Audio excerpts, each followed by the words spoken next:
I figured it out. The voice of reason, the solid, hold it down, the beige rage, and the agitator. The Breakfast Club. Everyone just kept telling me to prep for this. One word to describe the Breakfast Club would be black. Impacting the culture. People watch the Breakfast Club for like news and really be tuned in, man. I don't even know what it calls Breakfast Club. It's like brunch.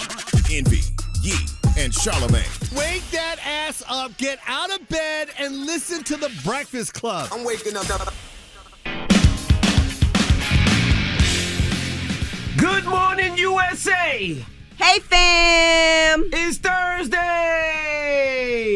Yes, it is. It's a Thursday. It's a Thursday? It feels good. It's December. Did Yeah, everybody December. pay their bills?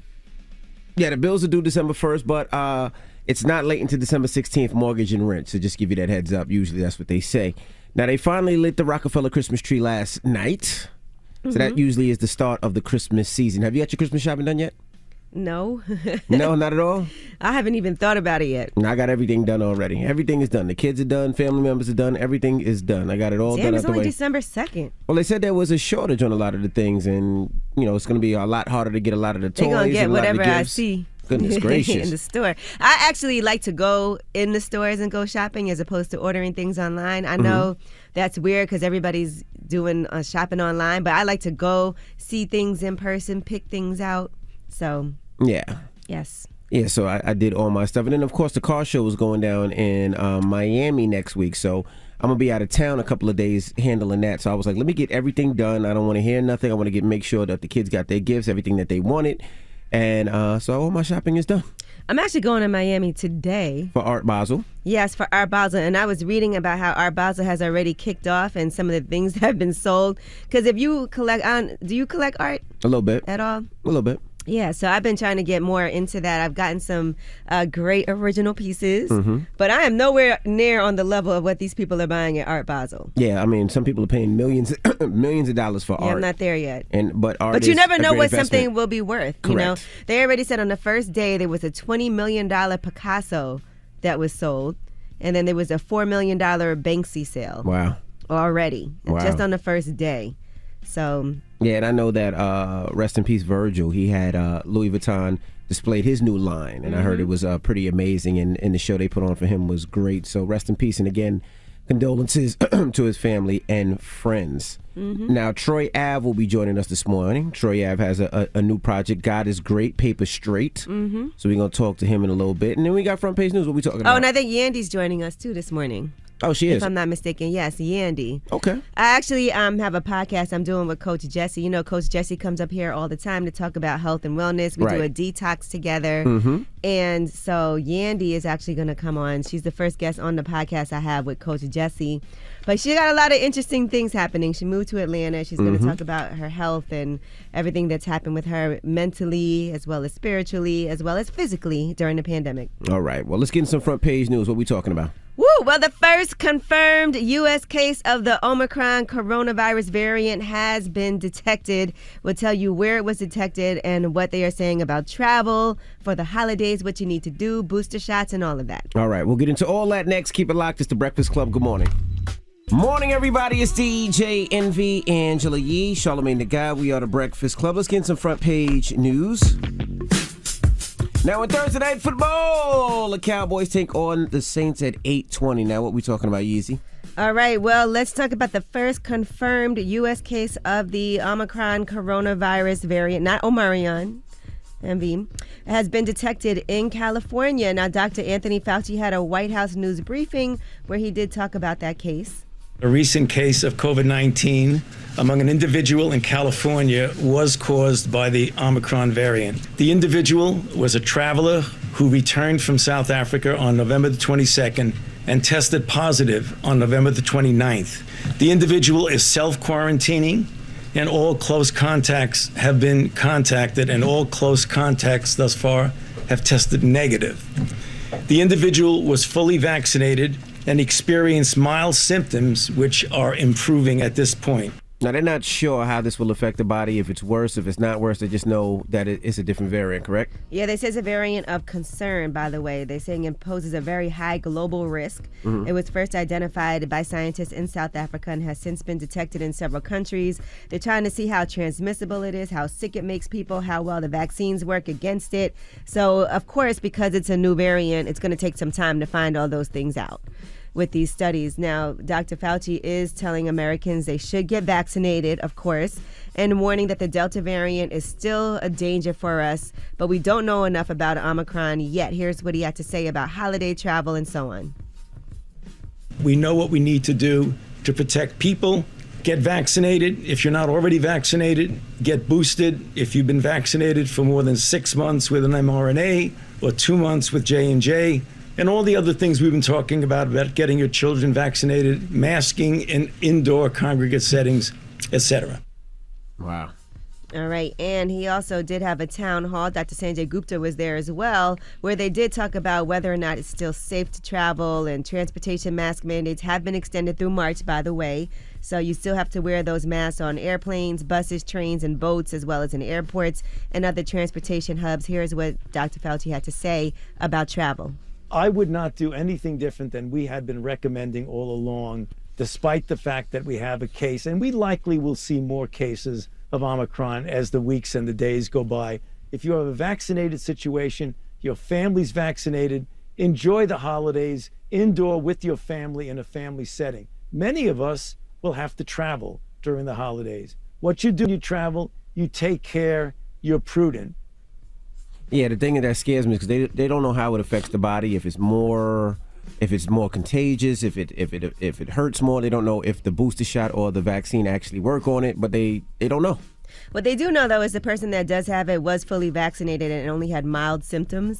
So that would encourage me to continue to, and I am going to go get my booster shot. Yeah, me too. I'm eligible to do that now. Yeah, me as well. Yeah, so it's not a game, but like we said, it is going to take some time for them to find out more about the variant because it is pretty new, and there's only one case that has been detected in the United States so far. All right, that is your front page news. All right, get it off your chest. 800-585-1051. If you need to vent, phone lines are wide open again. 800-585-1051. Get it off your chest. It's The Breakfast Club. Good morning. The Breakfast Club. I'm dialing. Hey, what you doing, man? I'm dialing. I'm calling you.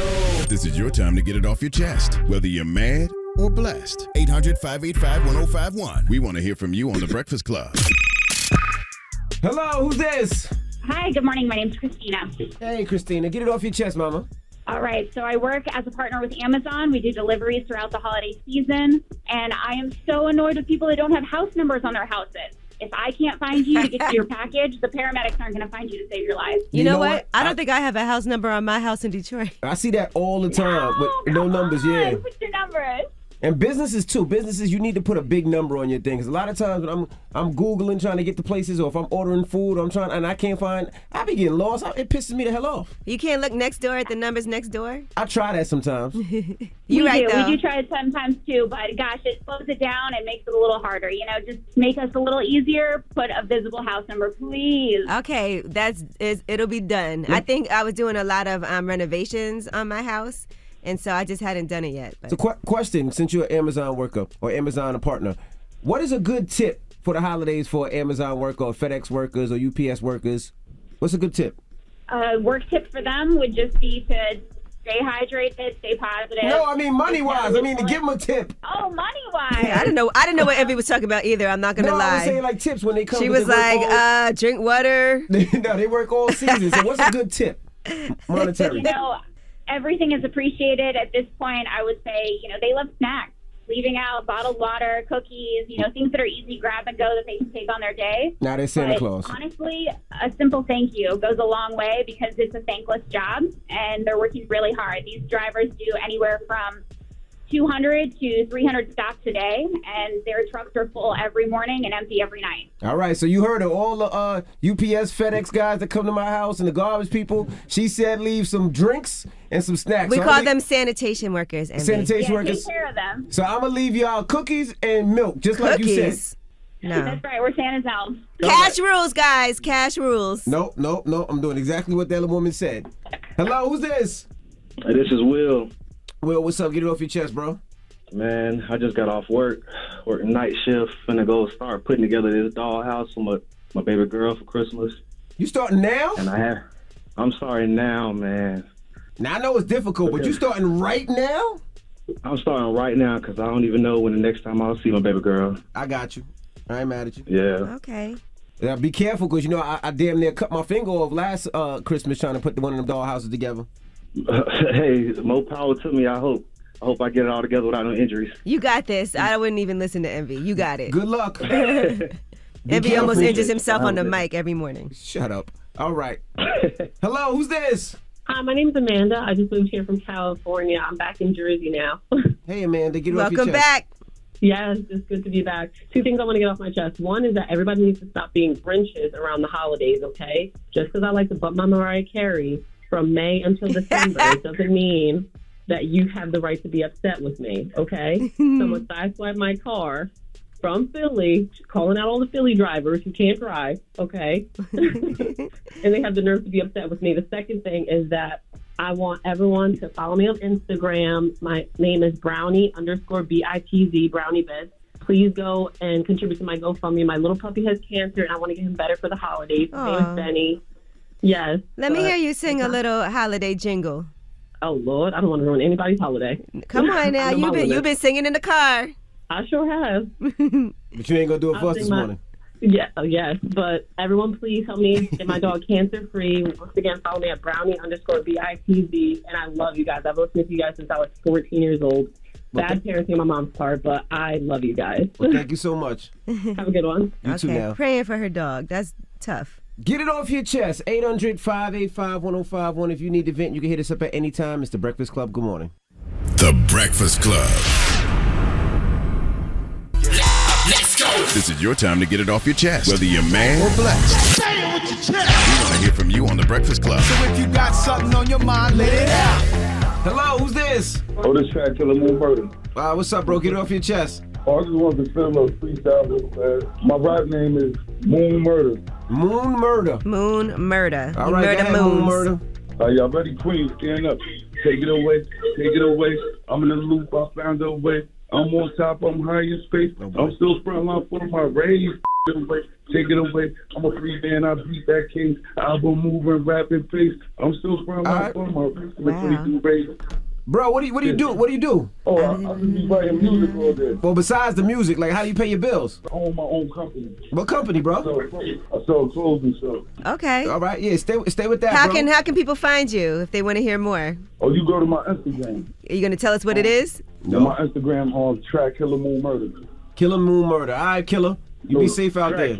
Track killer. Oh, track killer. All right. Keep working on your craft. Stay up, man. You stay up too, bro. You my favorite, though. I ain't gonna lie. Damn. Now, Envy, you know what you got to do. Nah, I'm not You gonna got to have put bro. in I the mix. appreciate you, bro. Put him in the mix. Nah.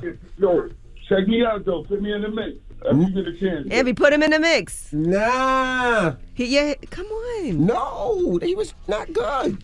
Even though he said I'm his favorite, he's still not good. All right. He needs some work. Hello, who's this? What's poppin', Breakfast Club? This is Front Page. Front Page, what up? Get it off your chest, brother. Front Page. Yep, Front Page. Oh, how you doing, Queen Yee? What's up, Front Page? I know her Front Page, but she from Detroit. Oh, yeah? Mm-hmm. Yeah, the D is crazy. But really, I just want to put it. I wanted to put it out there with this Omicron that's going on, man. First and foremost, rest in peace, Fred the Godson. That's my guy. Mm-hmm. Never gonna forget him. Rest in peace, But Fred the here's the Godson. Yep, Fred the Godson took us out in the silent war. But here's the thing with this Omicron. There's thousands of variants out there, period. We know what they did to us. We got to stop saying we don't know. Mm-hmm. We know exactly what this is. They know what this is. What is it? They put this out there. Mm. So at the end of the day, hundreds of variants are going to come through. Which one they're going to name, who knows? But we got to stop playing the game. Okay, so you think they know everything about it already, and they put it there? Of course they do. It was manufactured. And this is where I get a pissed off Sanjay Gupta and Fauci, because these are liars. Right? They straight lying. At the end of the day, it's confusion. They're taking your civil liberties away, and we're going to be penalized for not being vaccinated going into a supermarket. market or things of that nature. This is where we're going. I don't like penalized to go in the supermarket. So who do you get your information from? all over the internet, all over science books. Biology is the number one thing people need to study. This is period. Just read books.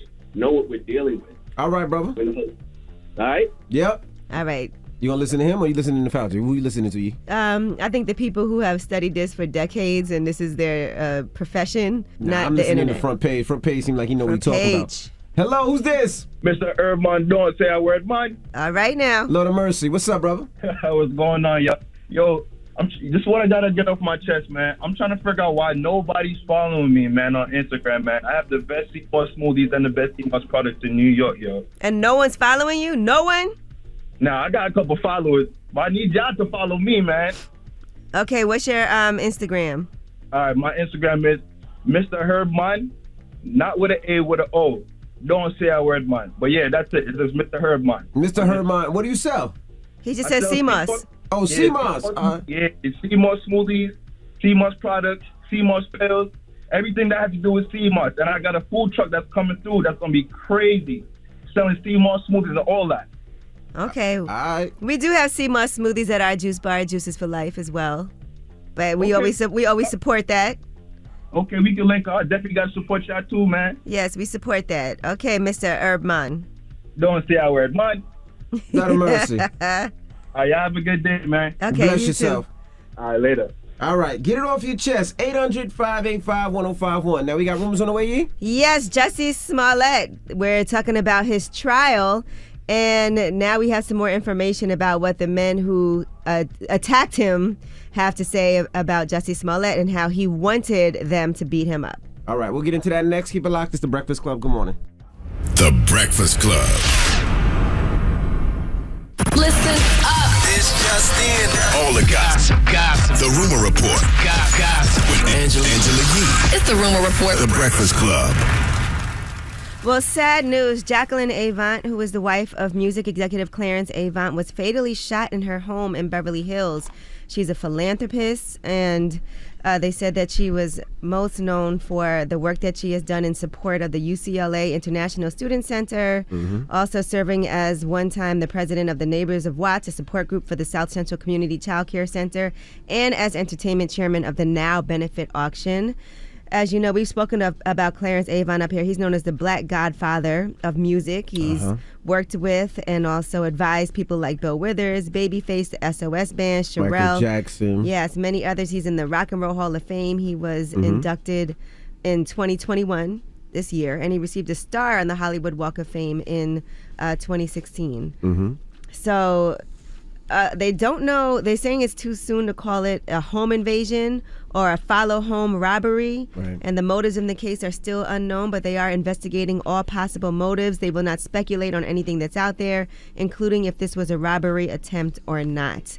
But really sad situation to see something like that happen.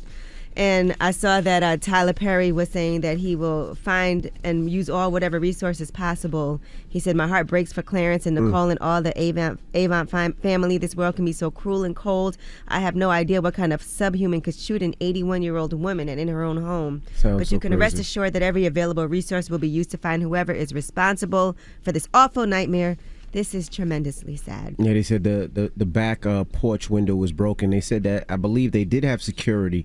The security guard was shot as well. They don't know if this was a break-in, if this was a robbery gone wrong, if it was a home invasion, like you said, if it was a follow home. But it's just nasty out there, and you just got to be extra safe. I know in LA they do that a lot. I've seen in Atlanta they do that a lot too. I mean, come on. We saw what just happened with Terrence J. Yeah, where they followed him home and tried to block him in and shot at his car and everything. And fortunately, so he was able to get away. nasty. But our heart does go out to the Avant family.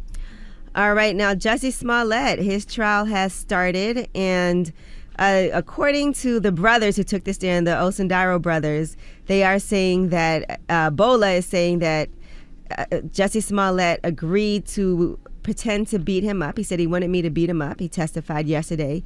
He said, "I believed he could help further my acting career. He told me that we would need another person to fake beat him up. He mentioned, could my brother do it? I said yes." He said the discussion happened in a car as Smollett was driving him home from the show's Chicago studio. Court did adjourn yesterday at 7 p.m. with the brother Bola Osundaro still on the stand. He was not cross-examined, but they're expecting that to happen today. So they do have evidence, including texts and accounts from Osundaro and his brother, pointing to Smollett paying them $3,500 to stage a hate crime attack against him so he could get publicity and a career boost. So neither of the brothers have been charged with a crime, but Jussie Smollett is pleading not guilty, and that is for 6 counts of disorderly conduct for allegedly making false reports to police that he was a victim of a hate crime. Yeah, I'll be honest. I don't really necessarily care about this Jussie Smollett case. I feel like we've been through it already. It was done, and now we're bringing it back up. I honestly don't care. Yeah, I mean, now they're finally taking the stand. I didn't even know this was going to end up going to trial. But one of the brothers said that Smollett allegedly told him to say empire and then a gay slur, then the N-word, then MAGA. And then he said he wanted me to attack him, but he wanted me to pull the punch so I don't hurt him, give him a bruise. The final part of the plan would be to pour bleach on him, and then he would run away. And they said it was Jussie Smollett's directions to do all of that, allegedly. That's wild if he did do that just to give him a little boost in his career. That's wild. All right, now Alec Baldwin sat down and did an interview with ABC News, and an excerpt was released yesterday. Now, in this excerpt, he says that he never pulled the trigger of the gun that shot the director, Helena Hutchins, on the set of Rust. She was someone who was loved by everyone who worked with and liked by everyone who worked with and admired. I mean, even now, I find it hard to believe that. It just doesn't seem real to me. It wasn't in the script for the trigger to be pulled. Well, the trigger wasn't pulled. I didn't pull the trigger. I would never point a gun at anyone and pull a trigger at them, never. How did a real bullet get on that set? I have no idea. Someone put a live bullet in a gun, a bullet that wasn't even supposed to be on the property. You said you're not a victim, but is this the worst thing that's ever happened to you? Yes. I think back, and I think of what could I have done. Now, there's so many crazy things with that. Now, first of all, I thought that he said before, he allegedly said he pulled the trigger, correct? I thought he said that before. He said the trigger wasn't pulled. I didn't pull the trigger. Well, he said that now, but I thought before he said he pulled the trigger. I think this is the first time speaking on it. I thought he said before he pulled the trigger. I could be wrong. And that's another thing. So he didn't pull the trigger, so the gun just went off? I mean, I don't know. It's still under investigation. And then there was supposed to be no live rounds, and he didn't check? All that just seems a little weird. Well, I don't know if it was up to him to check. There's clearly somebody was supposed to check. I don't know that was on him. But that interview will be airing tonight on ABC with George Stephanopoulos if you want to watch. All right, Wendy Williams was spotted leaving a wellness center in Miami. We've been talking about the health issues that she's had. The video circulated on social media showing her in a red Versace robe. She was with her son, Kevin Jr., by her side, and she said she is doing fabulous and that there's a lot more Wendy stuff. And so here's what she had to say. Hey, Wendy. Are you sad about the show being canceled? Any plans for a new show? Everyone does hope you feel better. Thank you. Yes, good luck to you, all right? Sorry to bug you. Thank you very much. It's okay. Is your recovery going okay? Because everyone is really concerned. Wendy is doing fabulous. She's doing fabulous. Any more words for the fans? Lots more Wendy stuff. All right. So now that's, people like that I can't stand. I'm leaving a wellness center. I'm in a robe. I'm barefoot. I'm trying to get to my car. And you're going to ask me, are you sad that the show is not coming back? Yeah, mother F, I'm sad. They're trying to have a moment. Are you okay? No, do I look okay? I'm trying to get in my car. Like, leave me alone. All right. Well, that is your rumor report. That don't bother you? I'm leaving a wellness center trying to get in my car. I'm trying to heal. I have no shoes on. I'm in a robe. I'm trying to get back to the crib. There ain't no privacy out here. Stop it. Are you sad that the Wendy show? What do you expect? What do you think? You think I'm sad? No, I'm happy. I'm grateful. She might be. Maybe she's just tired of it. Yes, I couldn't wait. Yes. She might feel like, okay, that chapter's closed. Time to move on. My goodness. All Who right. knows? Well, we got front page news next. What we talking about? Yes, and more tragedy. A 4th student has died following the shooting at a Michigan high school, at Oxford High School, and we'll tell you more details of the 15-year-old Ethan Crumbly. He was taken into custody. He's being charged as an adult. All right, we'll get into that next. It's The Breakfast Club. Good morning. The Breakfast Club. Your mornings will never be the same. It's here, the most star-studded black Western ever made, The Harder They Fall, directed by James Samuel, alongside a killer soundtrack that features original songs by Jay-Z, Kid Cudi, and more. Watch now on Netflix and stream the soundtrack now on all platforms. Morning, everybody. It's DJ Envy, Angela Yee, Charlamagne the Guy. We are the Breakfast Club. Let's get in some front page news.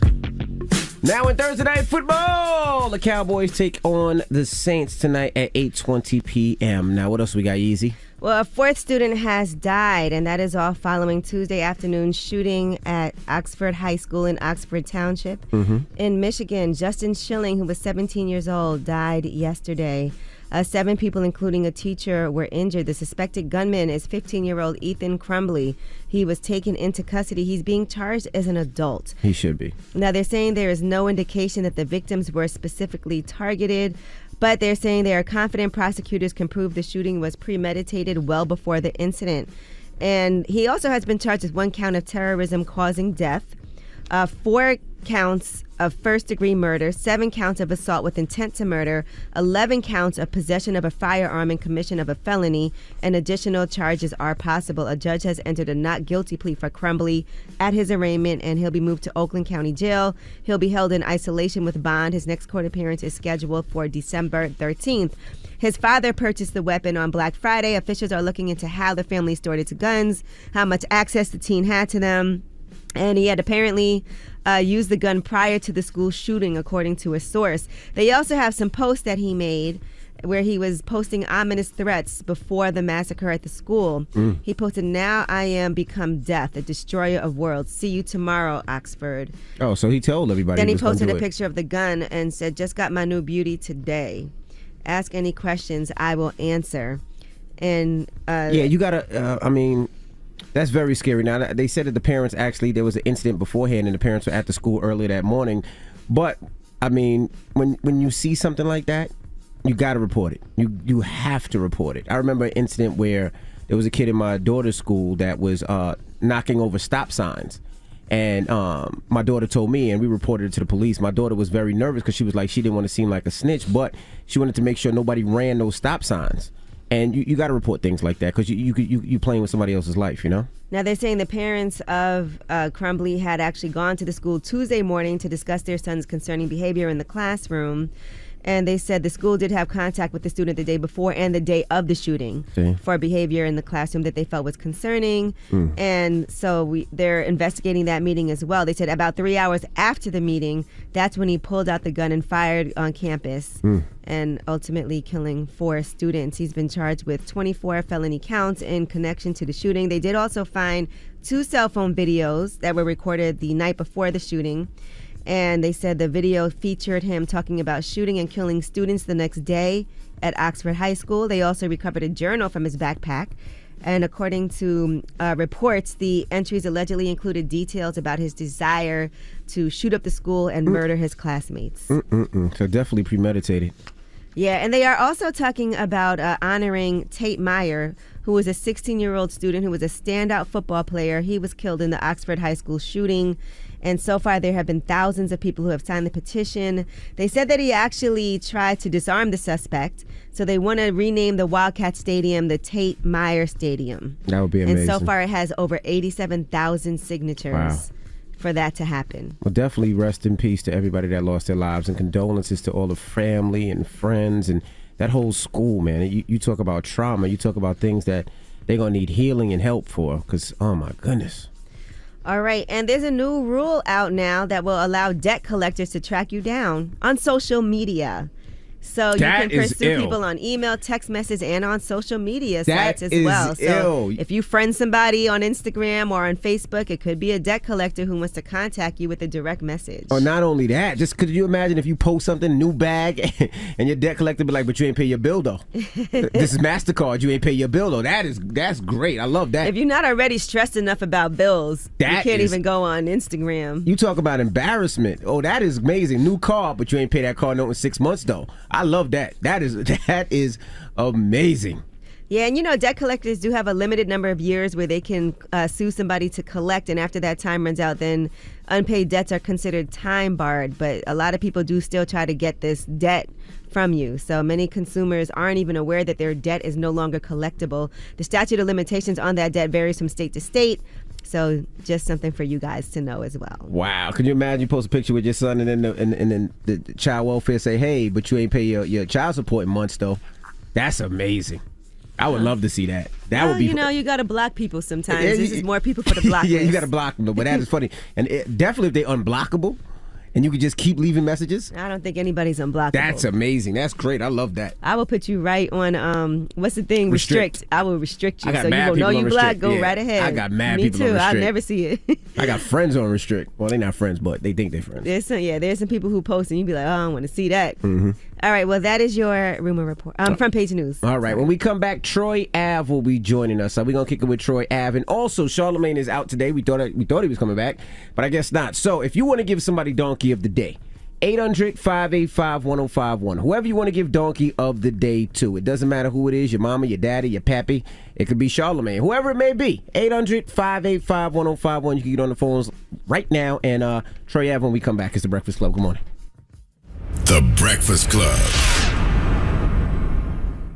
Morning, everybody. It's DJ MV Angela Yee, Charlamagne the Guy. We are The Breakfast Club. We got a special guest in the building. We got Troy Ave. Troy Ave. God is great and the paper straight. Back in the building? Yeah, I'm back in the building with a charting album. #1 independent on the East Coast, man. I feel blessed, baby. I got a new haircut, too. Are you fully independent? There's always that debate. Oh, yeah, I'm fully 100% been independent since day one, like, for real, fully independent. Mm-hmm. So, I should be getting another plaque, and that's what I prayed for, and I'm about to get it, and I always get what I pray for, man, for real. So what's been up with Troy Ave? What you been up to in the last... What you been praying for? 2 years, last couple of years. What I've been praying for? Yeah. Oh, man, I've been praying for a new album that chart. That's what I wanted. I've been praying for properties. I ain't really pray for. I really pray for that God give me the strength. Because once I got the strength and health, I could go and do the rest. You know what I'm saying? Mm-hmm. So I've been buying a bunch of properties, trying to be like my man Envy. You know what I'm saying? How is the real estate market right now? Because I know prices have been up above what they normally are, and I keep hearing them talk about that. The way I usually do it is I buy, I keep, and then I rent them. Mm-hmm. I don't do flips and stuff like that. So I stopped buying. Like last crib I bought was probably like 4 months into the pandemic. But the reason why I stopped is because just a headache of having to be out there and then getting the people to come and do the inspection so you could get the tenants and all that. Mm-hmm. And just like dealing with the hassle, you know what I'm saying? Mm-hmm. And then I found that I had more properties than I could really manage. So I was like, let me just focus on those. Then you know how it is when you start doing other things. And I'm still doing music. Mm-hmm. I still got to be a father.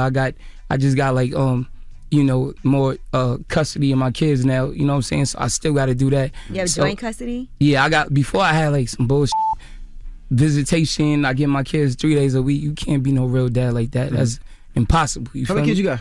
I got 2. You got 2. So, yeah. I got 2 kids by the same mother. 2 sons. So let's talk about the custody of kids. I see your kids a lot more on your gram, and you've been taking them to school. You've been taking them to trips. So, how has that been? So first of all, like you said, you got joint custody or you got full custody? I got joint custody. So now I get them half the time. I get them 2 weeks out of the month, mm-hmm. as opposed to having them 6 days a month before. Was she willingly doing that, or was that something you had to do in court? Absolutely not. I had to fight in court for that. Mm-hmm. And I feel like every father should go fight in court. I even got a lot of homeboys where it's just like kind of like a cop-out where, damn, the mom, she won't let me see him. Like, that's bullshit.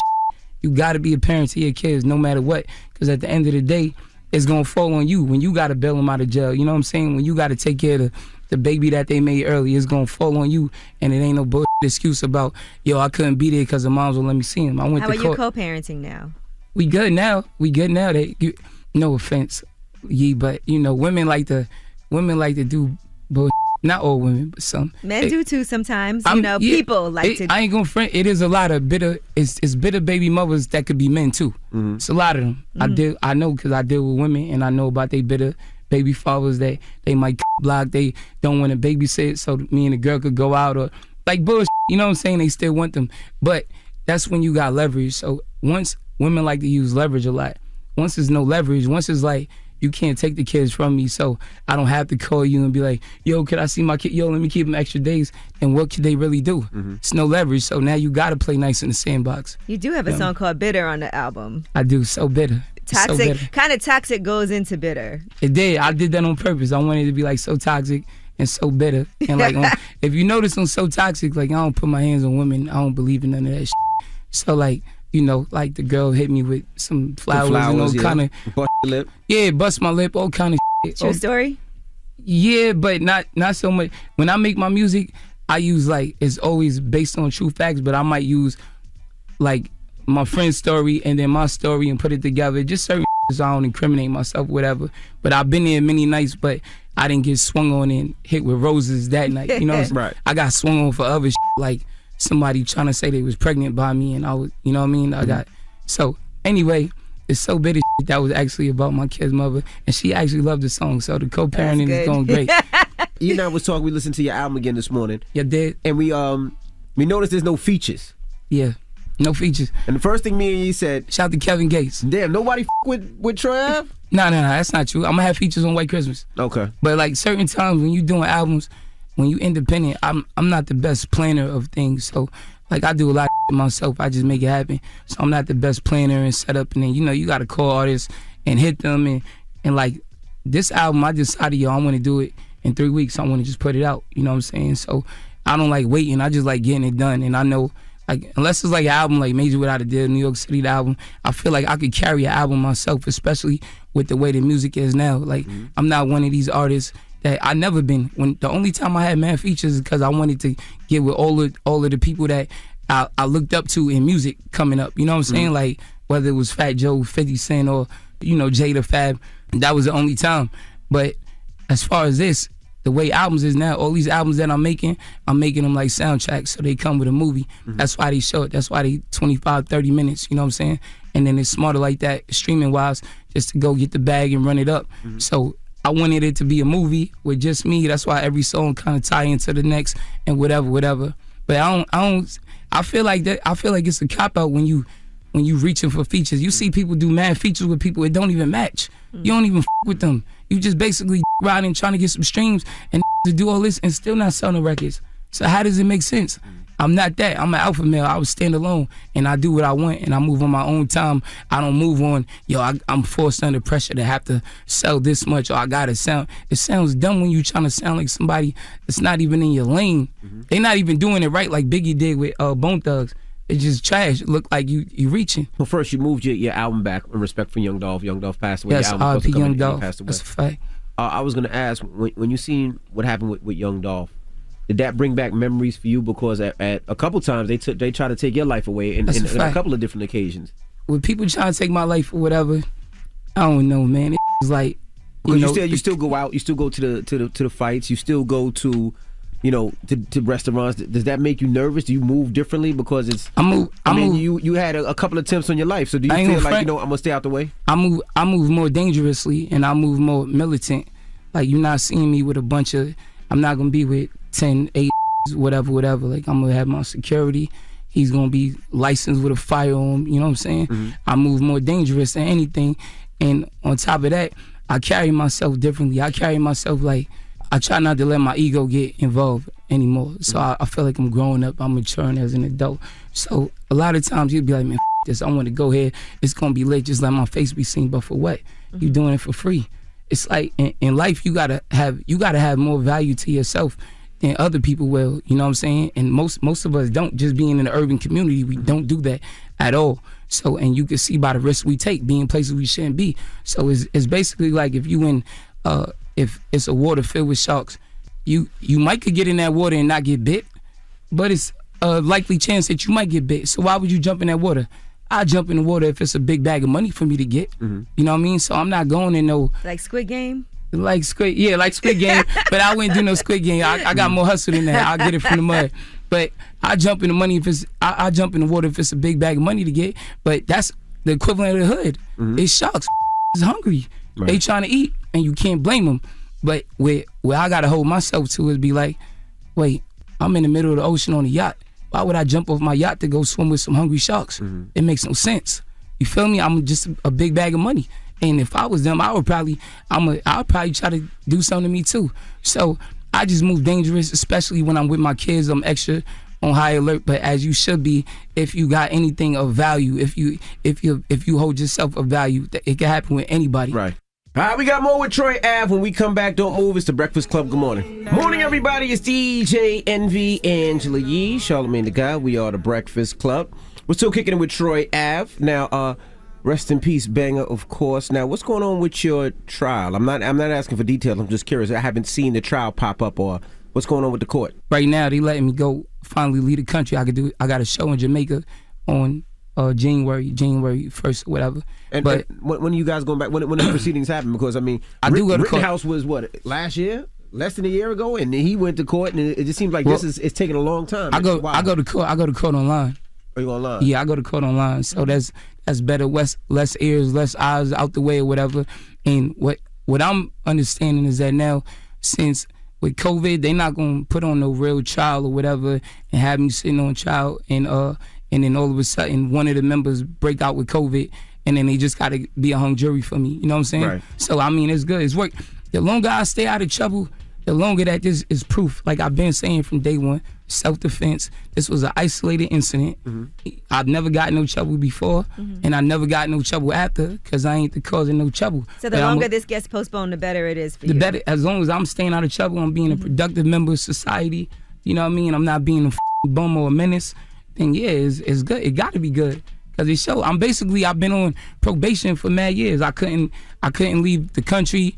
They started letting me do shows. Like I feel like I'm on probation, and it's up. But the longer the better. I want to stay out. I want to keep making dope music. Like God is Great, Paper Straight, the album. I want to keep on. It seems like you got a closer relationship to God.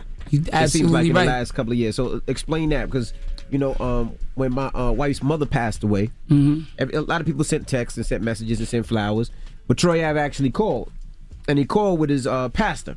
And he said he wanted to do a prayer. He said the same thing. He said, "Do you believe in God?" And I was like, "Oh yeah." And he was like, "If you don't mind, I would love to, pray for you and your wife." So we all prayed, and I just thought that was dope, because a lot of people don't do that. A lot of people will say, "Yo, condolences," but not too many people say, "You know what? I want to pray for you." They'll say they send prayers up, or I throw some prayers with you, and it be cap a lot of time. I'm just a genuine person, and I know it leaves you at a handicap in life and in certain businesses that you're going through. But no matter what, you still gonna be blessed. You know what I'm saying? So like, I really felt like I felt pain for Envy. You know what I'm saying? Same way I shed tears for Young Dolph. You know what I mean? Like, I really felt pain, like that. If you really with somebody and they going through something, you gonna feel pain for them. And I know what helped me through pain is like God. You know what I'm saying? And not on no, I'm not no pastor or nothing, but the actual, I'm gonna tell you how ill it is, how everything come full circle. The pastor that I call him with, that's my pastor now, that actually prayed for him and his wife, basically saved me and drove me to the hospital on Christmas Day when I got shot. Right. You know what I'm saying? So that's how I knew he was legit. He ain't one of these, hey, give me some money in a hat and type of pastors, you feel me? Like, he come to the big house, we talk whatever, chilling. So like, I feel like when I started going through, I always believe in God. I always pray before I eat my meals. I make my kids pray. I don't care if I'm at a table with a bunch of. I cannot not you pray. You feel me? Yeah. You can't. And I never had no food poisoning or no like that. That's a fact. So, and then I really sat back when I see people that motherfuckers die from less. I got shot in the head. You feel me? Like in real life and in my back. Like, people die for less. And the fact that I'm living, I can't waste life. I can't do bullshit. I can't hold on to negativity and you know what I'm saying? Like, I'm here for a purpose, and I gotta make my life more purposeful than just, around, getting money, bitches being fly, whatever. You know what I'm saying? Do you ever have flashbacks or any type of PTSD from that? Cause yeah, it's like fight or flight, and I done proved in more than 1, 2, 3 instances that like I'm always gonna fight. You know what I'm saying? One thing, ain't nobody gonna just. I'm not a victim. So anyway, when I'm driving in certain cars, like. Certain here they gonna say I'm bragging again, but when you're driving in certain low foreigns, like low sitting cars, that's when I feel like away. But if I'm in like a truck or something, or you know what I mean, different SU 4-door, I don't feel away. But like if I'm in something low, you in a bucket, you like motherfucker could just come down and stand over you and just whatever. So that make me feel a little bit nervous, but not nervous to the point where like I'm sweating and shaking and crying or like. It's a thought though, because you think about the situation. It's like a deja vu. It ain't. It's more like a more on high alert. But like I say, I handle pressure and differently. I'm not weak. I'm strong. You know what I'm saying? Not saying that other people are weak for dealing with but like everyone has their moments though. You don't have to be strong all the time. Everybody got their moments, but yeah, you do got to be strong all the time when you have to allow yourself to sometimes feel that though. And feel like vulnerable. I can't, Yee. The way my life's set up, I can't be vulnerable. Cause that that be my downfall. You feel me? Not even in a relationship? No. It's a downfall. Like I wear my heart on my sleeve. Yeah, with my kids, that's different. All bets is off when you with your kids, you feel me? But that's different. Like I owe them. They're my responsibility to raise them right. And I can't have no weakness. They can't see me crying or being broke or like just different. But your kids cry. They have to know it's okay to cry. My boys cry, but they can't cry over bullshit. So my son was crying. We was leaving a football game. Your son play football. You know what's up. My son was crying over not getting a donut. So I had to check him in front of everybody. What are you crying for? I still cry over stuff like that. Well, see, you No, a woman. kidding. But look, you know what's crazy? Like having like real emotion like that, and that's feminine and it's okay. No, like, it's not true because sometimes it come out of nowhere too. Man, you see, sometimes people cry over something small because there's something bigger happening. Well, then let me ask you this. This is why the game's up a lot now because we got too much blurred lines. We don't have feminine roles and masculine roles. Them is mixed, and that ain't how it's supposed to go. I'm only saying that I go by God. I don't care what nobody talking about. Men ain't supposed to wear dresses. Facts. That ain't how it go. What are I don't you, know where Roman that time? rule came from. It's just clothes. Because in certain places they do wear skirts. No. They do. I said, what are we in Roman times? We not in Roman times. They not Irish with a bagpipe. It's just fashion. How is it fashion? It's just clothes. All right. So like I said, Envy, you agree? Would you wear a skirt? Would I wear a skirt? Yeah. No. Okay. Cool. All right. Whatever. It depends on the Would you marry a circumstance man for him. that wears a skirt? Would you marry a man with a skirt? Was it? Yeah. Okay. All right. It's just clothes. I don't see how she's clothes a free matter spirit, so much. open-minded thinker. She feel like men should cry and shit. I feel like you should. I think save your people should tears. be able to cry if they need to. But let me ask you this. There's other alternative ways to deal with your crying. So every time God bless the dead, my man Banger, when his birthday come around, I get on bullshit. That's how you see me being like, I'm going at Asanova. I'm putting his I'm having a paperwork party. He ratted on God Bless the Dead Classic. Like I'm on bullshit around when the time that my man birthday passed had died, right? But I don't deal with that with tears. I go hit the boxing bag. You know what I'm saying? I go hit the punching bag. So when's the last and I time do you other cried? You aggression. haven't cried at all? I haven't cried since my grandfather's funeral, and I had tears in my eyes when Dolph died. That's a fact. But it's other ways to deal with shit. We don't have to automatically deal with something one way. Not saying people are weak for crying. Everybody deal with shit their own way. But me, the way I'm set up, I gotta be like this. I gotta be an alpha. I deal with so much shit. If I was a crybaby ass, I would be crying all the time. Ain't nobody say you had to cry all the time, but I'm saying it's okay. Yo, you don't understand. It's okay. I would be crying. Yo, I don't think nobody in the history of rap, besides maybe Tupac, not comparing myself to Pac, but I will make a new Pac too and make money off it. You know what I'm saying? Shout out to Charlamagne for that. But nobody deal with this much hate and overcome it. I get hate from when I did the suicide shit, it was suicide prevention people hating on me. You know what I'm saying? I get hate from I said some shit about people being junkies. It was drug addict advocates hating on me. You know what I'm saying? I get hate from weirdo rappers. I get hate from fake ass gangster rappers. I get hate from media people. I get hate from I said some shit, the LGBT community was on my top.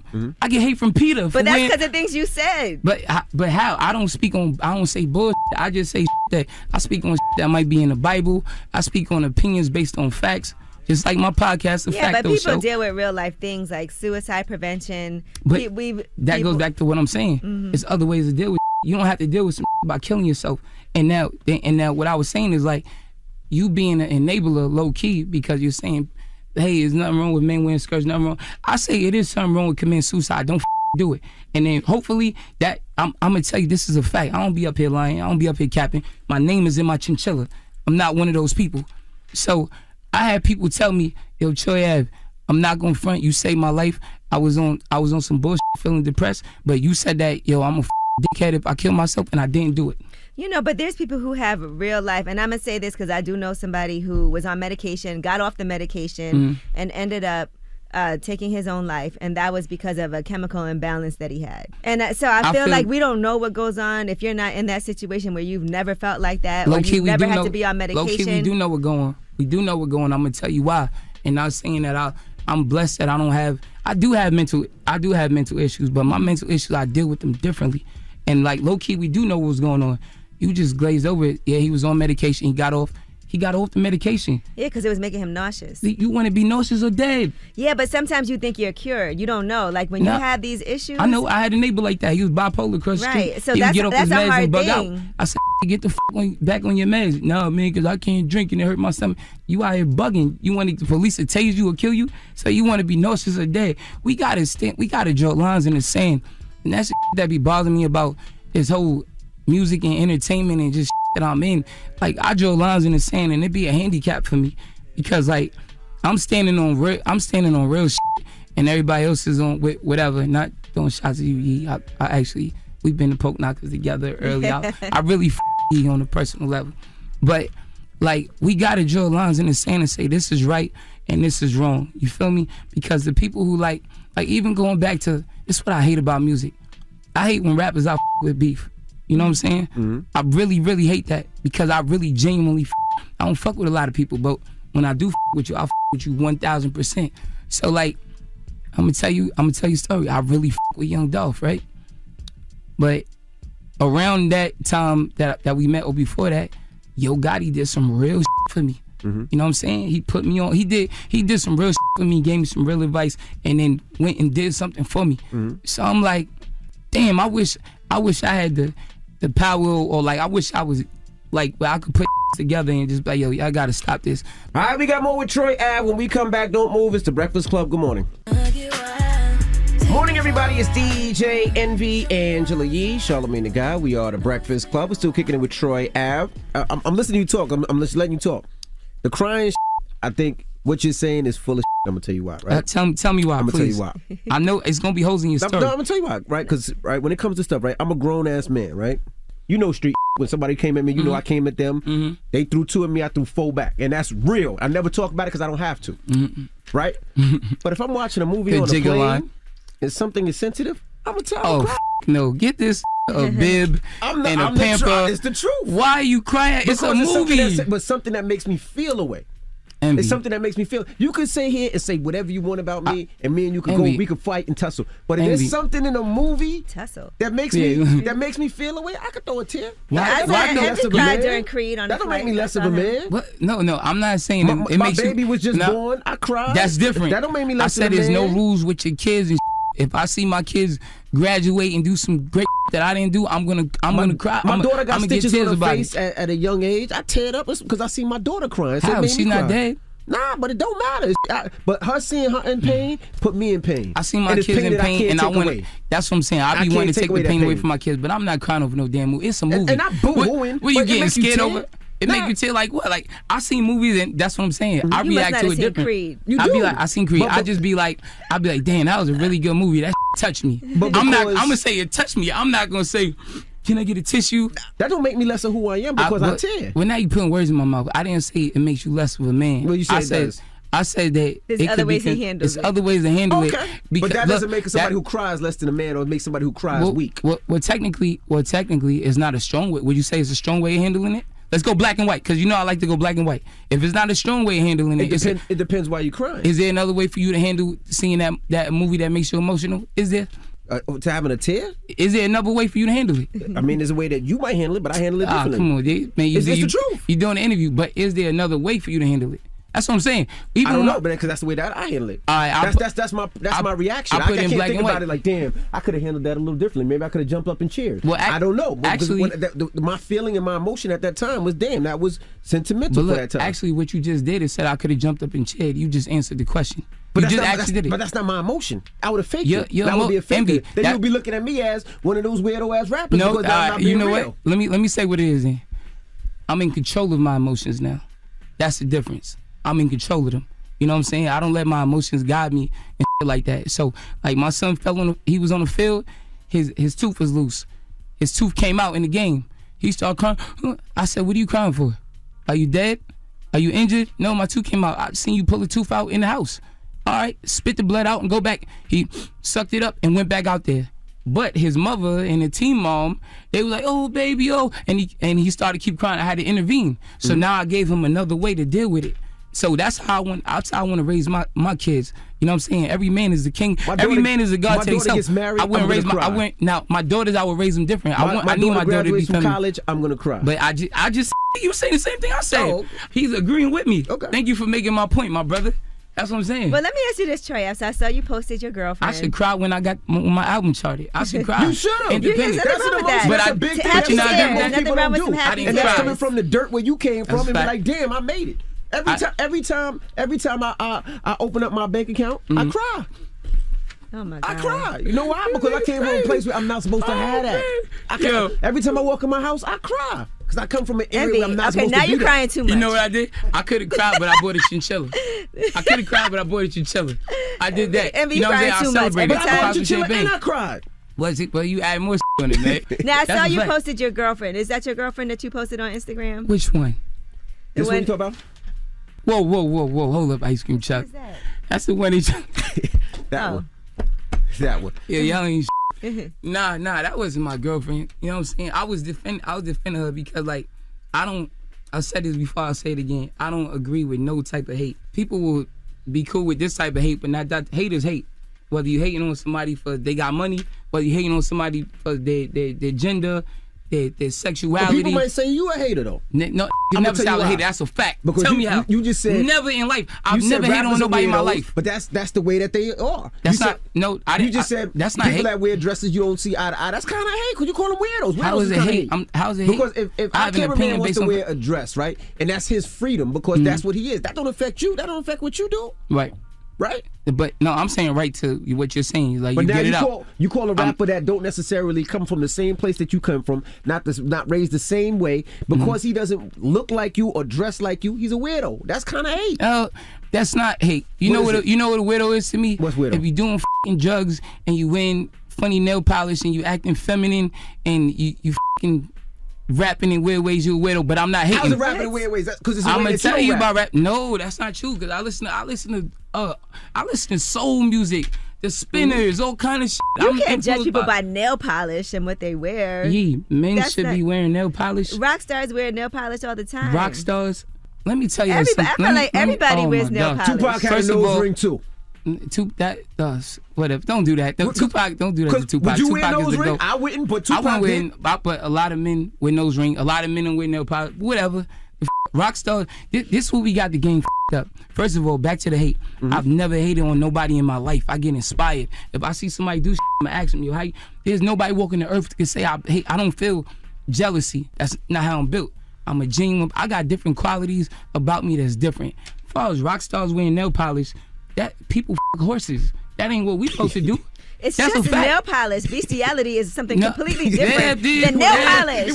Bestiality is illegal. It's a gateway drug. No, it's not. It's a gateway drug. So this is what I'm saying. But as far as like me hating, I never hate on nobody. That's a gateway drug. It's people doing things that you ain't supposed to do.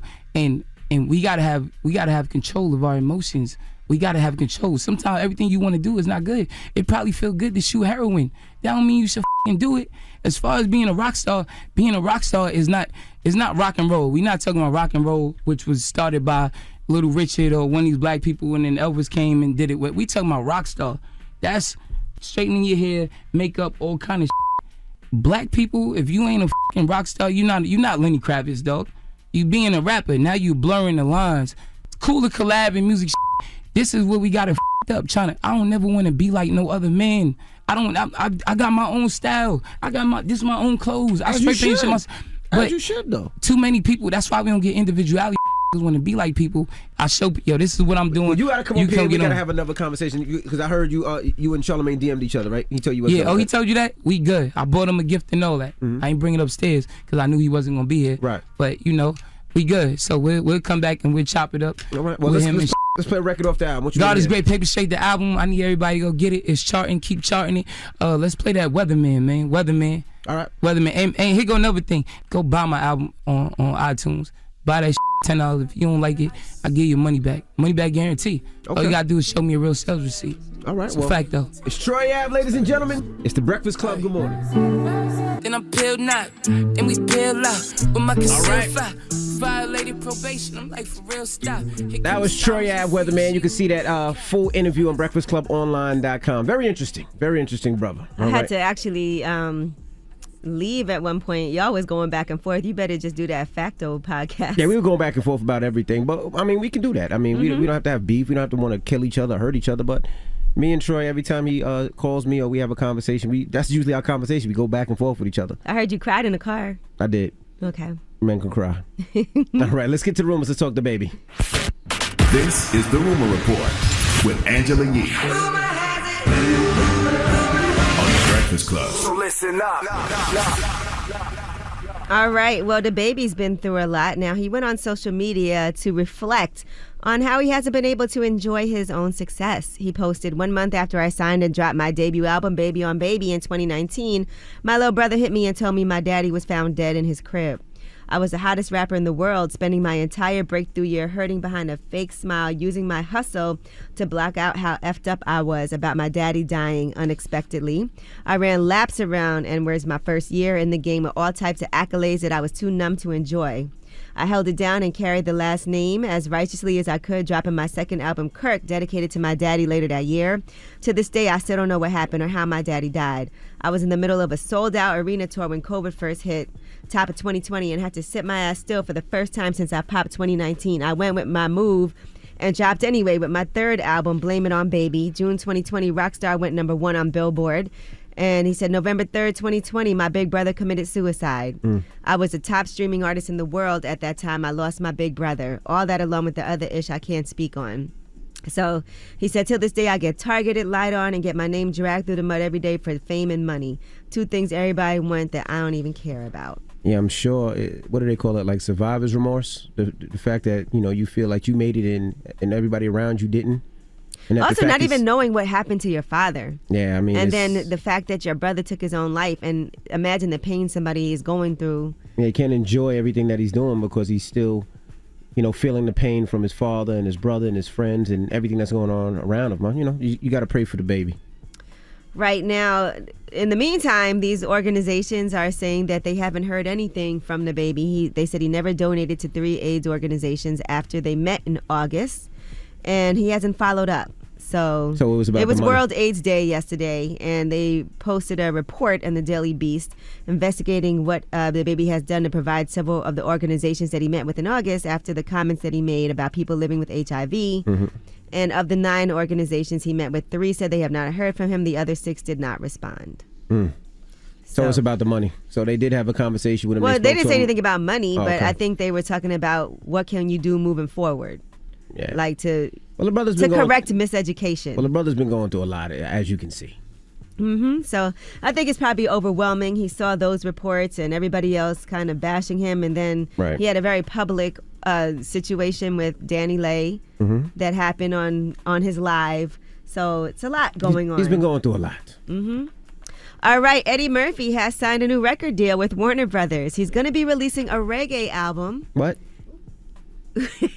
And that reggae album also features Beanie Man. Now, he also has a song with Snoop Lion, a.k.a. Snoop Dogg, that will be on the LP. And here's a snippet of that. Red light, stop right there where you are. Red light, stop right there where you are. Out of the frying pan to the fire, burning down the people's souls. Oh boy. My high anxiety is getting higher. It feels like I'm gonna blow. That's the banger Red Light. Yo, could you Let's imagine? not forget Eddie Murphy had an album out before. Party all the time. He did. That was 30 years ago, and that was. And then he had Boogie in Your Butt. He did have Boogie in Your Butt. Could you imagine you being an artist, a Jamaican artist or a reggae artist, or any artist, and you looking for a deal, and you nice, you've been practicing, you've been putting in the work, and you do it every day, you've been sending out promos, you've been outside the radio stations for people, and then Eddie Murphy gets a deal because he's Eddie Murphy. You didn't like that little snippet? Did you like it? I hear more. Would you put it on your playlist? Would you put it in your coffee shop or Maybe your juice if bar? I was at the pool or something. No, you wouldn't.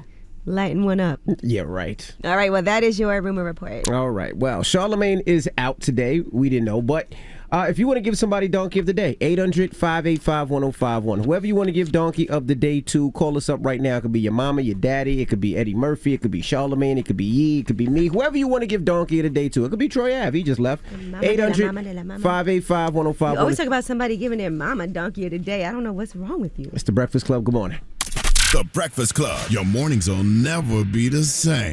What up, y'all? It's DJ Envy. For nearly 60 years of quality coverage, make the right call and go with the General. Call 800-GENERAL or go to thegeneral.com to get a hassle-free quote today. The General Auto Insurance Services, Inc., an insurance agency, Nashville, Tennessee. Some restrictions apply. It's your time to nominate a donkey of your own. Remember now, it's how they choose. Call in now, 800-585-1051. Hello, who's this? Hi, this is J. Lou. J. Lou, what up, man? What's up, brother? Go ahead, man. Who you want to give Donkey to? Oh, I'm giving it to you, big dog. Why you giving me Donkey, brother?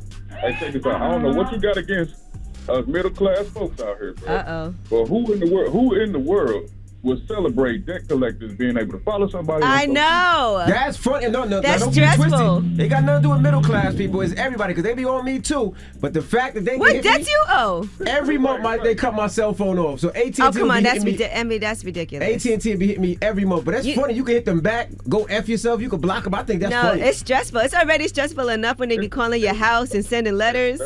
Social media alone already stressful enough. Now I got a Dodge JCPenney in Series 2. Oh, my God. You better pay that JCPenney bill. How old is it? Oh, don't worry about that. It's gone now. It's going now. Okay. We got that taken care Remember of. when Sally Mae was on my ass? Could you imagine I post a picture at the club and Sally Mae be like, but you ain't pay your debt, though. Now, Envy, there's That's no funny reason to me. why you wouldn't have your debt paid. No, I'm I confused. feel you. Hey, you taking it from the standpoint of somebody looking at it like outside, like laughing, but the dude who actually happens to it, come on, man, social media already a sad place to be anyway. You right. But that's funny to me, though. Come on. It is not funny. You look at your man's post, he at the club with some bottles, and on the bottom, JCPenney be like, but you still owe us $20. That's funny. What's up, G? What up, man? I'm with you. There ain't nothing funny about that.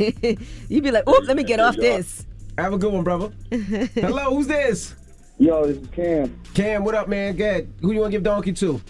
I want to give it to myself, man. I'm from Minneapolis. I've been listening to iHeart Radio, and I've been thinking that I've been listening to y'all on time, but it don't come on until about 6:30 my time. Now, so I'll be at work at 4 my time. I'll wait for an hour and a half, and then I'll call y'all trying to get through, and y'all dang it, and already did all the tapes. So I'm just now upgraded, and now the first time I tried to get through, I got in. Okay. So you gave yourself Donkey of the Day. That's pretty much what he did. I got a couple donkeys. I got Donkey of the Day. All the people that come at DJ Andy, we all, I like my light skins. I'm a light skin guy myself. Oh, my gosh. That's right. Light-skinned brothers stay together. Is this the battle you want to fight, sir? No, he's good. Light-skinned brothers stay together. It's a never-ending battle that they'll never win, though. They'll never win. I'm telling them. Try to tell them. I don't know if you want Envy to be your representative. I'm not the leader. Leader light-skinned is Steph Curry. Then it's Drake. Then it's me. Hey, I'm just saying, I ain't calling nobody a leader, but hey. Yeah, slow down with all that. We got to stay together. Hello, who's this? Hey, this is Quinn. Hey, Quinn, what up? Who you want to give Donkey to? I want to give Donkey of the Day to the chick that called in and said she was an Amazon worker and she wanted snacks as a gift. No, that's what she said. If you missed it this morning, an Amazon worker called and she said snacks. for Christmas, as a tip, all she want is milk and snacks. And that's what I'm giving my Amazon workers. No. I'm out here with the Postal Service. We're out here delivering packages. We don't want no snacks. We want money. We want gift cards. That's what we want. We don't want no snacks. Nope, that lady said she want Welch's fruit snacks and she want quarter waters. And now, ladies, I got you. No, that's not what we want. And so I'm giving Donkey of the Day to her and Charlamagne too, because he always taking vacations after Thanksgiving. He needs to come to work. I know he ain't been here all week. We don't even know what's going on. Hopefully he's okay. What's your favorite snack, Mama? Money. That's my favorite snack. That's what she needs, some money snacks. Thank you, Mama. I love y'all. Y'all have a good one. You too. Hello, who's this? Hey, this is Kyron Jones, man. I'm calling out of Dayton, Ohio. I'm giving my brother Donkey of the Day. I know he's going to be listening this morning. He owes me like $500, and he just called me last night talking about he's going on vacation. Cruise. He done bought some Louboutins for his girl. I'm like, Lord have mercy, bro. You sell me $500, and I ain't got nothing. Damn, man. You should hit him on social media and tell him you need your money. You should, every time you post a picture, just post, you ain't pay me, though. You still owe me money, though. Hey, I'm going to be like the IRS on this, but, the debt collectors, you know what I'm saying? That's what I'm talking about. Well, have a good one, brother. You too, bro. God bless y'all. All right, Donkey of the Day, Charlamagne is out. He was supposed to come back today. We don't know where he's at, but... Up next, we usually have Ask Ye, but Yandy's checking in. Yandy got a lot going on, right, Ye? That's right. It is kind of like an Ask Ye because she's talking a lot about a lot of her viral moments that have happened recently, her activism, but also her health, her personal health, her physical health, her spiritual health, and all of that. All right, we're going to talk to Yandy when we come back. Don't move. It's The Breakfast Club. Good morning. The Breakfast Club. Morning, everybody. It's DJ Envy, Angela Yee, Charlamagne the Guy. We are The Breakfast Club. We got a special guest on the line. We have Yandy. Morning, Yandy. Hey! Yandy, what city are you in? I'm in Atlanta. I'm in Atlanta, Georgia. But in my heart, I'm always in New York. You know that. You moved from New York. You moved from Harlem. You moved to Atlanta. So how's Atlanta living? What made you move to Atlanta? Everything, the opportunities out here. I've opened up a store, I have a restaurant. So there's just a lot going on. And then I wanted some grass. I wanted my babies to run in grass and see trees and smell fresh, clean air and all of that. So it was really my husband's decision and I was fighting it. But then when I came out, he was like, just look at this house. Just look at this house. I came, looked at the house, and I fell in love. Good. That'll do it. Now, speaking of your husband, we saw that you guys did renew your vows earlier this year in Dubai. So what was that experience like for you? It was a lot. We planned that wedding in 3 weeks. And originally it was supposed to be 10 of us. There were about 80 something of us out there. So wow. It was insane. It was crazy. He proposed and I was like, oh, we were going on a family trip to Dubai. And then he was like, I want us to get remarried. And I was like, well, why don't we do it in Dubai? And why don't we start inviting people? So that quick little thing turned into 80 people out there with us. And then the show decided to follow it. So it was beautiful. It was so nice. Now, Yandy, you guys ended up on the Rumor Report and on the blogs and went viral. And that was for something that Mandisi said. I'm like, which thing was it now? Now, which thing was it? What you done did now? What did I do now? And but I do want you to clear this up, right? Because people were talking about how Mandisi said that if you went to jail, he doesn't know if he'd be able to hold you down. And if you recall, that went so viral, and I know he felt very defensive that over sounded those comments. wild when he said it, though. I ain't gonna front. If the roles were reversed, would you hold me down? If the shoes was on the other foot, I don't know what I will be able to do. And that's a problem. My husband is brutally honest in every situation.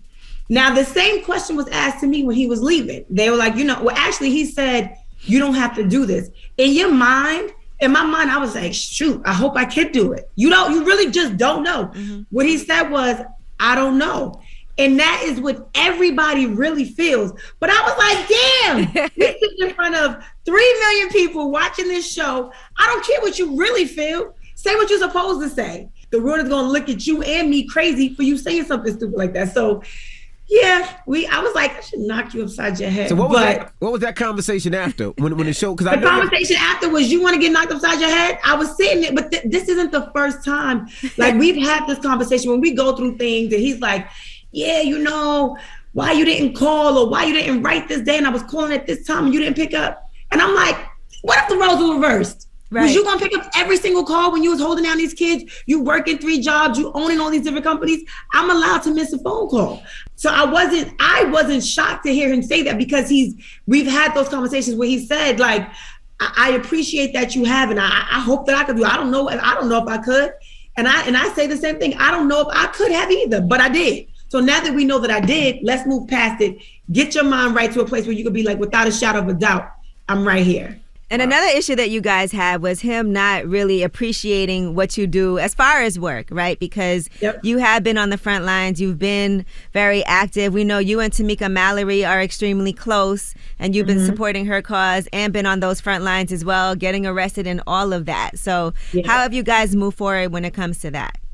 I think it's not that he doesn't appreciate it. I think it's more that he's just scared. You know, me calling him being locked up in jail was one of the hardest calls he had to receive, because in that moment the roles were reversed, and he was like, I'm supposed to do these kids by myself. I gotta, wake them up and take them. At that time they were in summer camp, but it was still, they gotta be there at 8 o'clock in the morning. They need to eat. They need to, be dressed and ready to go. So all of that, just coming home and having to manage 2 babies by himself, he didn't know, and all he knew was that I got a felony charge. So he's like, wait a minute. It's a felony charge. How long are you going to be there? What's happening? He was scared to death. He was scared to death, of course, because he didn't want me in prison. But then also he was scared to death because he was like, I got to do this by myself with these kids.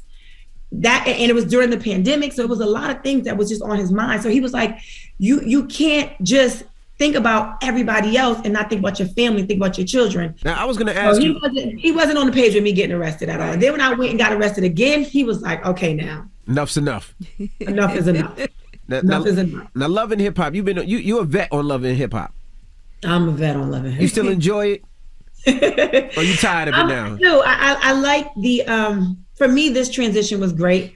I love the people in Atlanta. They inspire me. You can't be out here and not do something. Everybody out here, owns several businesses. They have establishments.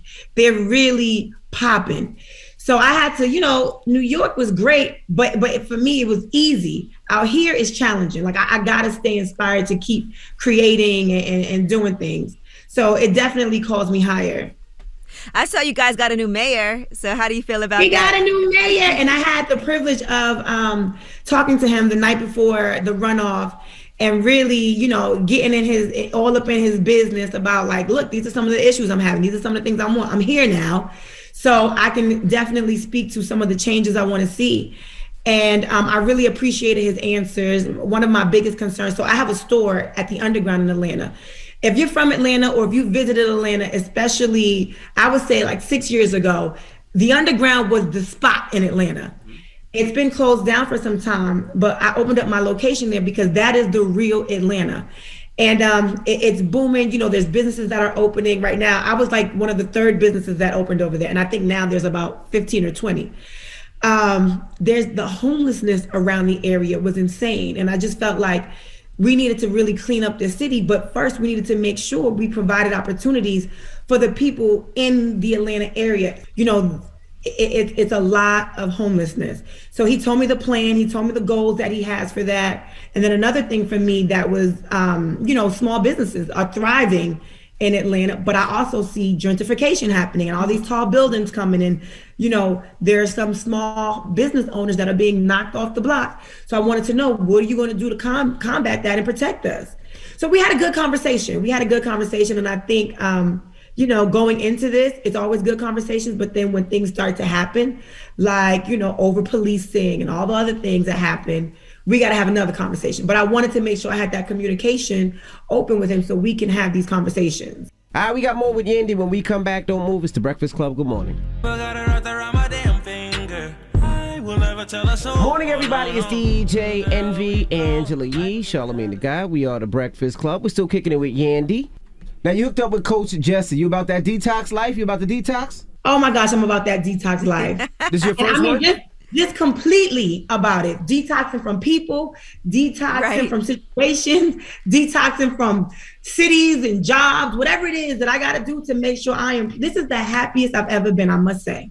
And I do want to say, before we get into Yandy and her detox, your sister was actually on the Breakfast Club with Coach Jussie before doing a detox because of her fibroids. Yes, absolutely. And it changed her life. My sister has struggled with fibroids and that I always mess this up. PCOS? PCOS. Is that it? Yes. She has struggled for years with infertility and really trying to just live a full life without pain, without, excessive bleeding. until she met Coach. Now, I met Coach because I reached out to her for my sister, because I was like, something has to give, because that affects your mental health. Yeah. You know? So I reached out to her like, my sister needs something. And I saw her on the Breakfast Club. And I was like, I don't know if this is, my sister has had tons of surgeries. And I'm like, I need something else. And more than just, the supplements. And I need a whole mental, like she just needs a whole mental overhaul to help her with her thinking and her not wanting to give up on her dream of having children. So let me ask you a question. Is this your first detox? Coach Jussie's was my first, but I started it, I think that was like 2 years ago. Mm-hmm. So 2 years ago, that was my first one. Which one are you doing now? You doing the 7-day, the 14-day, or the 30-day? Right now, I'm doing the 30-day. The 30-day fruit one. I'm doing the 30-day fruit one. What number you at? What day you on? I started it the day after I left. Well, okay, let me just keep it real. Thanksgiving was hard. I bet. There's no way you did a detox Thanksgiving. Go ahead and lie. Thanksgiving was hard. Go ahead and okay. I'm not gonna lie. Thanksgiving was hard. I had a little piece of turkey there and there. And look, we don't beat ourselves up when it doesn't every single day. No, perfection. I don't. You don't beat yourself up over that. I don't. And for me, it's a journey, right? I'm a seafood loving something, and I will also do a good piece of steak. But I understand my body, and I understand just really wanting to cleanse and all of that stuff. So it's a journey. It's something that I don't just do for 30 days. I actually love some of the meals that I learned from Detox Living with Coach. So it's been something that's become a part of my lifestyle. It's hard being in Atlanta, though. I ain't gonna lie. Atlanta got some great food. Oh my gosh. And then me opening up a restaurant and it's my job. I gotta taste out the chef. Is what I got to do. But the good thing is we added the detox living into our menus. So there's this dish that Coach Jussie talked to me about. And if you guys don't know who Coach Jussie is, you gotta look her up. She's not just about healthy living when it comes to food, but I'm gonna go back really quickly. I met Coach Jussie when I was going through a severe depression. Nobody would know because I was able to get on TV and mask what was happening. And I thought that I was just reaching out to her for my sister. But when she talked to me about, it's not just about what you eat that helps your body, it's the stress you're able to relieve. And I needed to have those conversations. I thought it was for somebody else, but it wound up being something that I needed.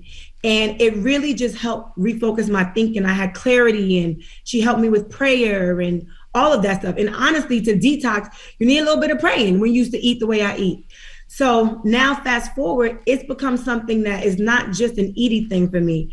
It's a really taking time to be centered and really figuring out what is my body telling me and what is my mind telling me that I need.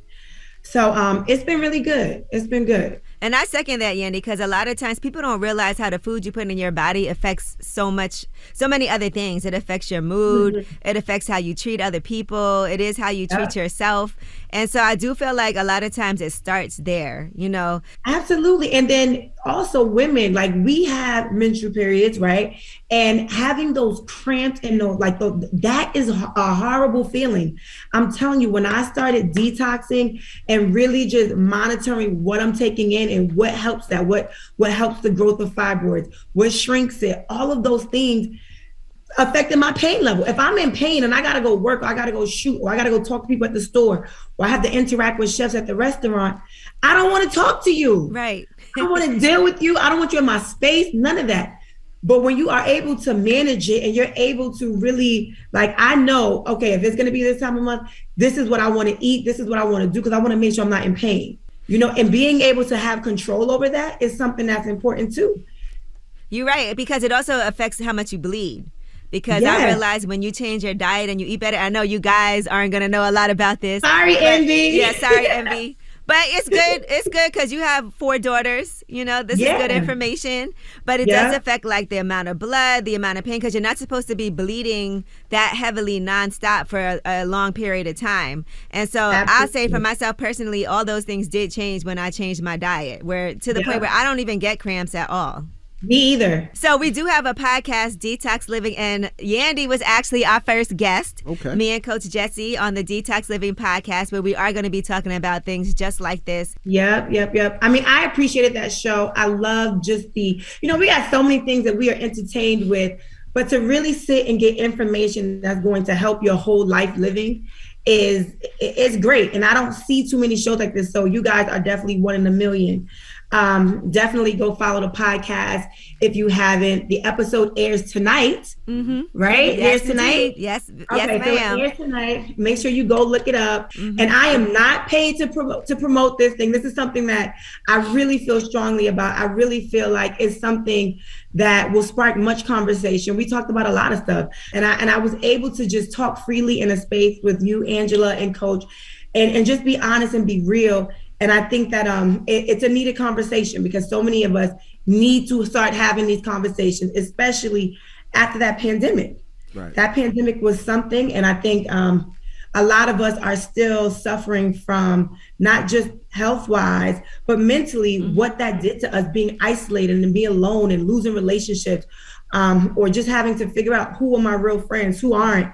All of those things happened during the pandemic, and it should be an ongoing conversation. Well, listen, we couldn't have had a better first guest than Yandy on Detox Living with Coach Jussie and Angela Yee. And I thank you for being so vulnerable and open and always willing to discuss whatever. I commend you for being able to handle things so well and still push on. Thank you, my sister. I appreciate that. Good seeing you, Yandy. Good seeing you too. You guys be blessed. We'll see you in person soon. Yes, for sure. And make sure you guys look at it tonight. It was a great conversation. Thank you, Yandy. It's Yandy. All right, bye. It's the Breakfast Club. Good morning. It's about time. What's going on? Rumor report. This is the Rumor Report Talk to him. with Angela Yee on the Breakfast Club. So get ready for Versus. It's going down tonight. It's Bone Thugs and Harmony versus 3-6 Mafia. Y'all excited for that one? Hosted by DJ Scratch. That's going to be dope. Can't wait for that tonight. What time? So it's 9:30 p.m. Eastern. 9 p.m. Eastern. Okay. Who So you first got? is a resident DJ competition, and then at 10 p.m. Eastern, Bone Thugs and Harmony versus 3-6 Mafia. Yeah, who you got? Bone Thugs, 3-6 Mafia. Who you got? Oh my gosh, that's a tough one.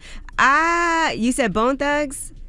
That's what Nick the camera guy said. I might Bone have Thugs. 3-6 Mafia. I think 3-6 also Mafia's because got a look, lot if of Juicy records. J, yes, And they, Juicy J got all his records. and then DJ Paul, they do have a lot more. I feel like as solo artists.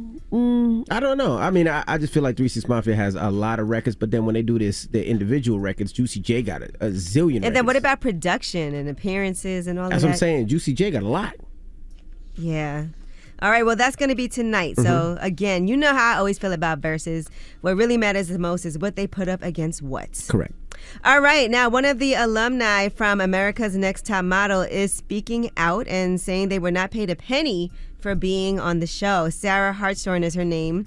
She said they were given a $38 daily cash stipend that they had to use to pay for their own food. Damn. She was only 18 when she was cast on the show, and she's 34 now.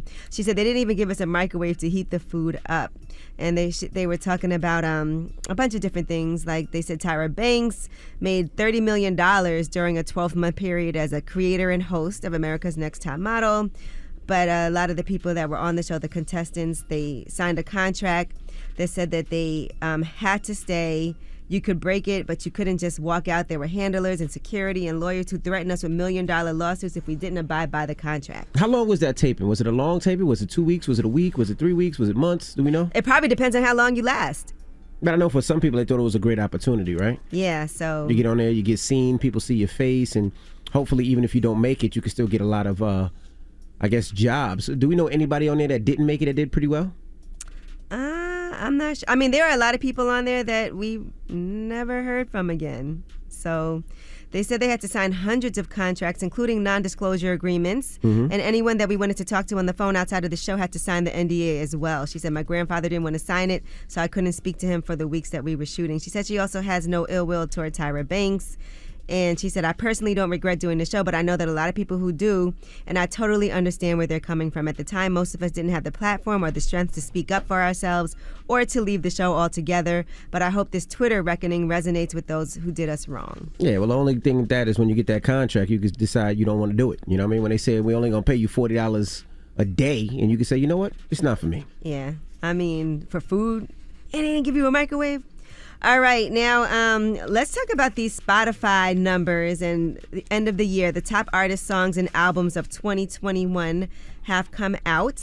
So the most streamed songs in the U.S. Number 1, Driver's License by Olivia Rodrigo. Number 2, Good For You by Olivia Rodrigo. Number 3, Kiss Me More featuring SZA by Doja Cat.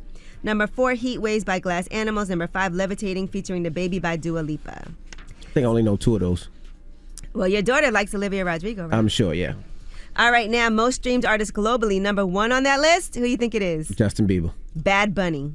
Bad Bunny, okay. Justin Bieber was number 5, and Drake was number 4, BTS number 3, Taylor Swift number 2. I don't know a BTS record. Do any of y'all know a BTS record?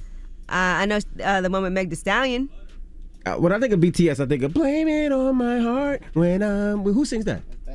That's Backstreet Boys. Okay. All right. My bad. Okay. And do you know what the most popular podcast globally was? The number 1 podcast? Mm-hmm. The Breakfast Club. The Joe Rogan Experience. We were number 2, right? We were not on that top 5. Oh, damn. Any hip-hop on the top 5? Anybody in the culture on the top 5? No. Oh, damn. Definitely not. Well, we've been mentioned on Joe Rogan's show many a time, so shout out to Joe Rogan. We have? Yeah, Donnell goes on there all the time. Talks about the Breakfast Club. Yeah. All right, now, we were talking about Jussie Smollett earlier and his trial that's happening right now. Well, the jury also did see a video of Jussie Smollett in a dry run the day before the alleged hate attack. So that's he's going to jail.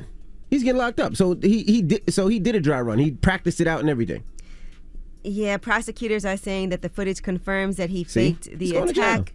And not to say I believed him, but I was just like, well, if there's no evidence, there's no proof. That's what prosecutors are saying, that there was a dry run. But if there was a dry run, if he practiced before he did it, that's like you rob a house and you be like, let me go, scope out this house first and let me see where the thing is, and I'll come back and do it tomorrow. So if he did a dry run, he out of here. All right, now Real Housewives of Miami has made history. It's their first ever time having an out lesbian housewife on the show. Here is the trailer. It's the largest penthouse in the U.S. How much am I paying for this? $50K a night. This is the best city in the entire world. That's, it's a lot. She's my wife. Hands out, let's go. I'm obsessed with my OnlyFans. What are you up to today? If you're making $10,000 a day, you show me more. All right, so if you don't know who the woman is, she's a former Russian beauty queen, and she's the first time, ever they've had an out lesbian housewife. So they bring in Miami Julia back. Lemagova is her name. Because I thought the ratings were trash. It was an 8-year break, and now they're bringing it back. All right, because I thought they said the ratings were trash. Nobody was watching it. So I think Scottie Pippen's wife was on it, right? Larsa Pippen. Yeah, Larsa Pippen was on it. All right, now speaking of TV, there's a new trailer for Steve Harvey's courtroom comedy that is coming out. Judge Steve Harvey, that debuts on January 4th on ABC, and here is that trailer. Always good to come to court when you can't lose. In my courtroom, I speak the truth. Tell me what the business arrangement was. It's pretty much us communicating via Instagram inbox. Oh, you slid in his DM. The whole truth. I plead the fifth. You can't plead the fifth after you told the story. I got a feeling I'm about to hear a whole lot of nonsense, though. Don't you see how fascinating I am? This is your daddy's fault. Just want to get my hoopty-whoop. What is hoopty-whoop? I object. You can't object because you're not a lawyer. I love it. Shout out to OG Steve Harvey. Drop a bomb for Steve Harvey. Steve Harvey get the check. He make it entertaining. Shout out to Steve Harvey. And FYI, Gabrielle Union is going to be playing Tootie in the Facts of Life live reenactment that's going to be happening. And Jennifer Aniston is playing Blair, if you guys ever saw Facts of Life. And Kevin Hart is going to be in Different Strokes as Arnold Jackson. Okay. Damon Wayans is Willis. So a lot of different things being reenacted. All right. Well, that is your rumor report. All right. Thank you, Miss Yee. Now, special announcement. We got a drum roll. Anything special? No? No special drum roll or nothing? Okay, let me wait for a drum roll. Okay. Now, the Breakfast Club Change for Change Give Back event is back. A lot of people have been hitting us up saying, are y'all giving away money this year to your listeners? That's right, and it's powered by our friends at Lincoln Tech. Shout out to Lincoln Tech. Lincoln Tech sponsors every one of my car show. The next car show is 12/12, by the way. But anyway, Breakfast Club Change for Change is going down Thursday, December 16th. And this year, like last year, it's all about helping you. That's right, you in the car, you at work, you at the gym, all of you guys right there. So all you got to do is hit up bcchangeforchange.com freestyles.com and tell us what you need help with this year and why. Maybe you need some bills paid. Maybe you need some money for the holidays. Maybe you need to get your rent paid, your mortgage paid. You can let us know right now at BC Change for Change. That's a number 4. BCChangeforChange.com. And on Thursday, December 16th, we are going to give away cash and help people in need all morning. So the deadline for entry is actually Wednesday, December 15th. So the event happens Thursday, December 16th. Your deadline is Wednesday, December 15th at noon. But don't wait. Make sure you guys submit right now to get that cash. That's right. BC Change for Change, the number 4, change.com. Tell us what you need bread for, and we'll try to help you out for the holidays, all right? All right. Now the mix is up next. Let's go. The Breakfast Club. Your mornings will never be the same. Hey, what up, y'all? It's DJ Envy. Charlamagne, there's so much to see and learn on TikTok. Some woman talking about a particular type of mushroom that she found in the forest, and then she shows how she cooks it. That video was crazy. You can learn, you can be entertained, you can get it on TikTok. Discover it for yourself. Morning, everybody. It's DJ Envy, Angela Yee, Charlamagne the Guy. We are the Breakfast Club. You know what makes the perfect gift for the holidays? Audible. Everyone loves a good story, and Audible has the best of the best. The latest bestsellers and new releases, exclusive originals, podcasts, even health and wellness programs, and so much more. Now, there are a lot of reasons why Audible makes a great gift. First of all, there are so many topics in audiobooks, podcasts, and originals that everyone can find something to enjoy, and a lot of it is included with membership. Know anybody that loves true crime, romance, finance, mystery, sci-fi? Audible has it all covered. Audible can also help with New Year's resolutions around health, with sleep tracks for better rest, titles on fitness, or maybe someone would want to learn something new about business or a new language. And Audible is always adding new titles, so there's always something new to discover. You can give Audible to someone who's already a member or someone new. In a way, giving someone Audible is giving them exactly what they love because they'll find it there. And on the topic of an Audible gift, there's a special holiday offer going on just for you. Sign up now and new members get 60% off your first 3 months of membership. Just go ahead. You deserve it. Visit audible.com/Breakfast Club. DJ Envy, Angela Yee, Charlamagne the Guy. We are the Breakfast Club. Now shout out to Troy Ave for joining us. If you want to see that full interview, you can check out it on breakfastclubonline.com. Troy Ave was trending today for some of the crazy stuff that he said. We argue all the time I speak to him, but... So shout out to Troy Ave for joining us. Make sure you pick up his album. And also shout out to Yandy. Yes, Yandy, who has recently moved to Atlanta. But she was on, and she's also the first guest on the podcast that I have. It's a monthly podcast with Coach Jussie. We do the Detox Now together. And Yandy is talking about a lot of things going on in her personal life. Right. So... shout out to Yandy as well. And don't forget, my car show goes down in less than 2 weeks. That's right. Not this week, next week. Your favorite celebrity cars from Khaled, 50, Yo Gotti, Nicky Jam, Nori, Trina, Flo Rida, Dwayne Wade, Anuel, like so many different celebrities are going to have their cars, their monster trucks.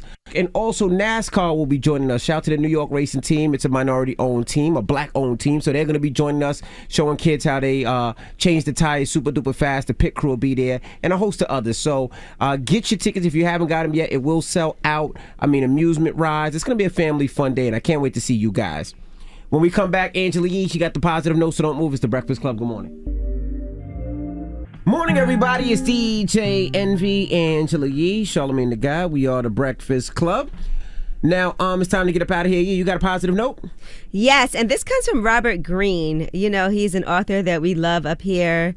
48 Laws of Power, The Art of Seduction, and Mastery. Keep your friends for friendship, but work with the skilled and competent. Breakfast Club, bitches! Y'all finished or y'all done?